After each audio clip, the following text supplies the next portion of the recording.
দর্শক আসসালামু আলাইকুম, আপনাদের সাথে আমি আতিক রহমান পূর্ণিয়া। একটা বিষয় একটু চিন্তা করে দেখবেন।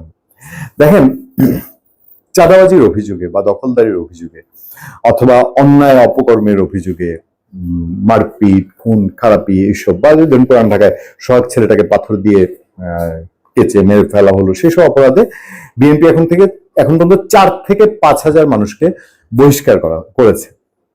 বিএনপির দিকে বিএনপি এর বাইরে তো আর তার কিছু করার নেই। তার হাতে তো পুলিশ না, র্যাব না, যে বা আদালত না গিয়ে তার কর্মী করেছে সে দিয়ে দিবে। কিন্তু বিএনপি যখন এই অভিযোগটা করেছে, এই যে 4-5 হাজার মানুষ, তার কতজন বাংলাদেশ আইনে, মানে একটা দল মোটামুটি প্রাথমিকভাবে মেনে নিচ্ছে এর বিরুদ্ধে চাঁদাবাজির অভিযোগ সত্য, সেজন্য তাকে বহিষ্কার করছে, দলীয় পদ স্থগিত করছে, শোকজ করছে।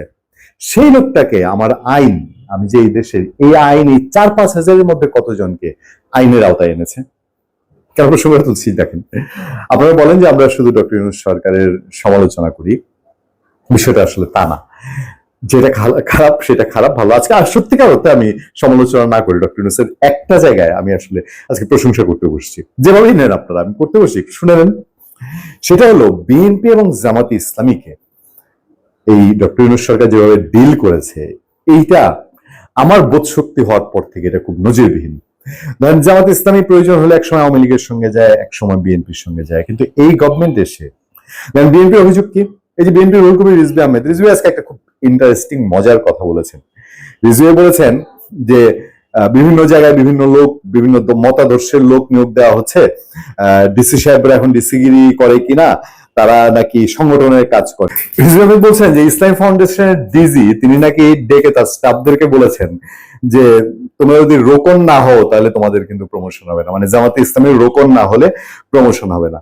বিএনপির অভিযোগ যে প্রশাসনের জামাতে, এটা আজকে নতুন অভিযোগ না, এর আগেও বলেছে। আবার এনসিপির অভিযোগ প্রশাসনের সব বিএনপি কিলবিল করছে, বিএনপি দখল করে ফেলেছে। এই জায়গাটায় ডক্টর ইউনূসের মেকানিজমের আমি আসলে প্রশংসা করি। ডক্টর ইউনূস নিশ্চয়ই এমন কোন মেকানিজম করেছেন, দেখেন এইসব নিজেরা অভিযোগ করে, বিএনপি জামাতের দিকে অভিযোগ করে, জামাত বিএনপির দিকে অভিযোগ করে, কিন্তু ওভারঅল বিএনপিও ডক্টর ইউনূসকে সমর্থন দিয়ে যাচ্ছে, নিঃসংকোচ সমর্থন, এবং শেষ পর্যন্ত দিয়ে যাবে, আমাদের সোর্স তাই বলে। এবং জামাতে ইসলামীও তাকে সমর্থন দিয়ে যাচ্ছে, মানে তাদের দুইজনকে তিনি কিন্তু হ্যান্ডেল করতে পারছেন, হ্যান্ডেল করে এক জায়গায় নিয়ে আসছেন। ওই যে বিএনপির কথা যেরকম বললাম, যে ধরেন বিএনপি তার নেতা কর্মীদেরকে বিভিন্ন অন্যায় কাজের জন্য বহিষ্কার করছে, কিন্তু এই কাজগুলো তারা করে ফেলছে, অথবা ধরেন বিএনপির নেতারা টেন্ডার নিতে পারছে, এখন টেন্ডারে অংশগ্রহণ করতে পারছে, ব্যবসা বাণিজ্য আরামসে যে যার মতন বিএনপি নেতারাও করতে পারছে। জামাতে ইসলাম, এটা ফ্যাক্ট, এটা বাস্তবতা, তার শত্রুরাও স্বীকার করে যে ওই যে প্রথাগত যে চাঁদাবাজি, দখলদারি, টেন্ডারবাজি, এইটা জামাত করে না।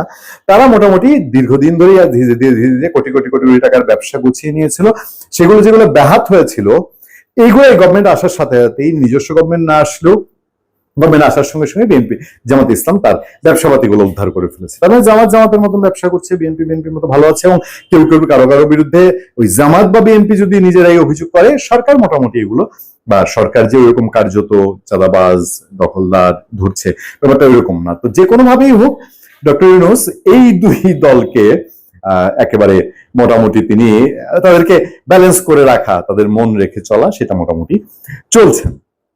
এই প্রেক্ষাপটে আমার মনে হয় যে আগামী নির্বাচনটাও ডক্টর ইউনূস তাদের সঙ্গে কোনো একটা এরকম বিষয়ে গেছেন যে নির্বাচনটাও তিনি শেষ পর্যন্ত তুলে ফেলবেন, যে আলটিমেটলি ওই যে ব্যালেন্সের জায়গায় যে শেষ পর্যন্ত গিয়ে ডক্টর ইউনূসের সঙ্গে আমরা আরো কয়েক মাস আগে থেকে, 6-7 মাস আগে থেকে আপনাদের বলে আসছি যে এই দুই দল কোনো বড় রকম বিদ্বেষ বিভেদে যাবে না। এবং আরেকটা সিগনিফিকেন্ট, সেটা হচ্ছে যে বিএনপি নেতাদের এই অভিযোগ কিন্তু নতুন না। রুহুল কবির রিজভী আহমেদ আজকে যেটা বললেন, ইসলামী ফাউন্ডেশনের ডিজি মহাপরিচালক তিনি তার স্টাফদের বলেছেন যে জামাতের রুকন না হলে প্রমোশন পাওয়া যাবে না। বেশ কয়েক জেলা থেকে তো বিএনপি নেতারা বলে, এই অভিযোগ করে যে ডিসিরা তাদের কথা শুনে না, যিনি সম্ভাব্য এমপি ক্যান্ডিডেট বিএনপির তার কথা শুনে না, ওসি সাহেবরা শুনে না, বাট জামাতে ইসলামের কথা শুনে। আপনারা শুনছেন না এরকম?